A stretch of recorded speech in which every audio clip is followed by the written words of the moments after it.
हमारी मईशत के अब ये हाल है कि जब हमें IMF का प्रोग्राम मिलता है, कोई दोस्त ममालिक हमें कर्जा देता है, दो कि हमारे लिए कोई वो प्राउड मोमेंट नहीं होना चाहिए, लेकिन हमारे अब हालात ऐसे हैं कि हम उसको भी सेलिब्रेट करते हैं। और इस हफ्ते अगेन जो यकीनी तौर पर it's a sigh of relief for Pakistan and Pakistan economy के सऊदी अरब और UAE के बाद जो चीन के हमने $2 अरब जो ड्यू थी पेमेंट गालिबन मार्च में, तो उसको उन्होंने मौखर कर दिया 1 साल के लिए।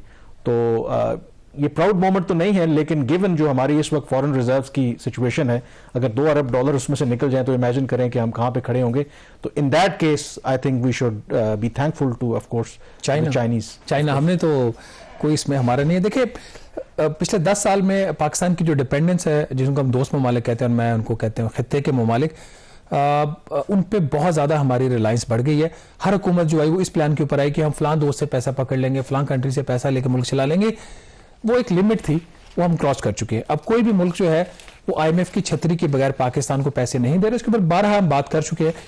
इस वक्त सूरत हाल ये है कि इन तमाम ममालिक में जो सिर्फ 3 कंट्रीज हैं, चीन, उसमें मुत्तहिदा अरब अमारात और सऊदी अरेबिया, उन्होंने $12 अरब के जो डिपॉजिट्स हैं वो स्टेट बैंक ऑफ पाकिस्तान के पास रखे हुए हैं। आपको याद रहे कि हमारे इस वक्त की जो रिजर्व्स हैं वो $7.9 बिलियन हैं। तो इसका मतलब नेगेटिव रिजर्व्स के ऊपर हम खड़े हुए हैं। अब $12 अरब जो उन्होंने डिपॉजिट करवाए थे वो अब हर साल बाद वो रोल ओवर होते हैं। तो 23 मार्च जो पाकिस्तान डे भी है, $2 अरब हमें चीन का वापस करना था। बाकायदा हमने उनसे दरख्वास्त की, केयर टेकर प्राइम मिनिस्टर ने 25 जनवरी को उनको खत भी लिखा। अब वजारत खजाना के जरा ये बता रहे हैं कि इनफॉर्मली, अभी तक इनफॉर्मल बात है, इनफॉर्मली उन्होंने कन्वे कर दिया है पाकिस्तान को कि वो रोल ओवर कर देंगे। इसमें एक जो कैच है वो ये है कि चीन ने इस दफा कहा कि जो हम सूद आपसे लेते हैं इस कर्जे के ऊपर, उसको हम बढ़ाना चाहेंगे। जो इस वक्त भी सूद उनको जा रहा है वो 7.1% है, one of the highest rates है। उसके ऊपर उन्होंने फर्दर 2 से 3% इजाफे की बात की। बहरहाल वजारत खजाना का दावा यह है कि नहीं, वो बात हुई थी, वो खत्म हो गई है। एग्जिस्टिंग रेट्स के ऊपर ही ये चाइना जो है इसको रोल ओवर करने को तैयार हो गया है। ये तो जब एग्रीमेंट होगा, फॉर्मली इनको कम्युनिकेट होगा, तो तब हम हतमी बात कर सकेंगे कि रेट क्या है। अब आ जाते हैं इसकी कॉस्ट के ऊपर, जिसके ऊपर मेरा कंसर्न है। $12 अरब के रिजर्व तो उन्होंने अभी हमारे पास डिपॉजिट करवाए हुए हैं ना। $9 अरब ऐसा था जो पिछले साल जून 2023 तक आया था, $3 अरब इस साल आया जब IMF का प्रोग्राम आया। उसके बाद $9 अरब के ऊपर कामरान हमने उनको कोई सूद दिया है $22.5 अरब का तीनों ममालिक को। और ये जो $22.5 अरब का हमने उनको सूद दिया है, इसमें 1 साल के अंदर 118% सूद में इजाफा हुआ है। इतने एक्सपेंसिव रेट्स के ऊपर हम वो अब कर्जा लेना शुरू हो गए हैं। पहले ये आपको नॉमिनल रेट्स के ऊपर मिलते थे, अब नहीं।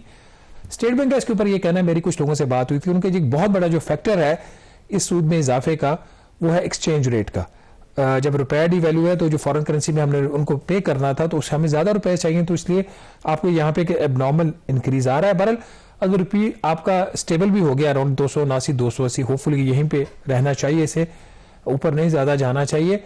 वो जो 9 था वो $12 अरब हो गया। तो 12 का मतलब ये कि जो $22.5 अरब है ये तो फिर अगले साल और बढ़ेगा। तो this is not the solution. हमें इस पर बिल्कुल भी खुशियां नहीं मनानी चाहिए कि उन्होंने पैसा दिया, हमने ले लिया, रोल ओवर करवा लिया। एक और जो फैक्टर, हम कितने कर्जों में फंस चुके हैं और हमारे क्या हालात हैं।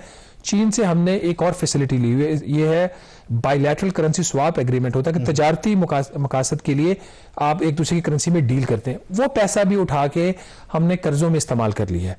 उसके ऊपर जो पाकिस्तान ने पे किया है उनको सूद सिर्फ $4.5 अरब की फैसिलिटी के ऊपर 1 साल में वो है $42 अरब। जो उससे पिछले साल में 36 अरब था, अब वो $42 अरब हो गया। तो 42 ये है, और फिर 22 अरब एक और जो हमने दिया, 70 अरब रुपए के करीब अगर आप ये सारा पैसा इसमें दे लेंगे। इसके अलावा IMF को अलहदा जा रहा है, बाकी ममालिक को अलहदा जा रहा है।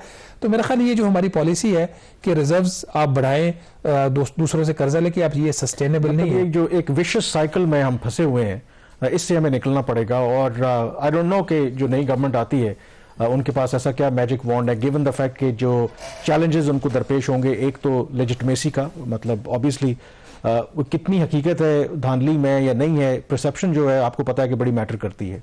और इसी हफ्ते हमने देखा कि मूडीज ने भी, डिस्पाइट द फैक्ट कि इलेक्शंस हुए हैं, उन्होंने हमारी जो क्रेडिट रेटिंग है वो बरकरार रखी है। और जब आप कर्जों की बात कर रहे हैं इस साल तक के लिए, तो उन्होंने कहा है कि ठीक है पाकिस्तान को कुशन है, जून 2024 तक के चीज़ें ठीक हैं, लेकिन जून 2024 से ऑनवर्ड जो चीज़ें हैं वो सर्टन नहीं है कि पाकिस्तान कहाँ से जो अपनी एक्सटर्नल सेक्टर की जो इसलिए जरूरियात है वो पूरी IMF के करेगा। प्रोग्राम की अहमियत है ना। जो ठीक भी है वो ठीक यही है कि हमारे पास एक फाइनेंसिंग अरेंजमेंट है इस पीरियड के लिए, रिजर्व लो भी हैं, चले IMF की छतरी है, पैसा आ रहा है, वर्ल्ड बैंक भी दे रहा है, ADB भी दे रहा है, बाकी जगहों से भी आ रहा है, बट नाज़रीन ये पॉलिसी किसी ना किसी स्टेज पे जाके हमें चेंज करनी पड़ेगी। जो भी अगला फाइनेंस मिनिस्टर होगा उसके पास चॉइस तो नहीं होगी सिवाय इस चीज़ के कि वो IMF के पास जाए और कर्जे ले।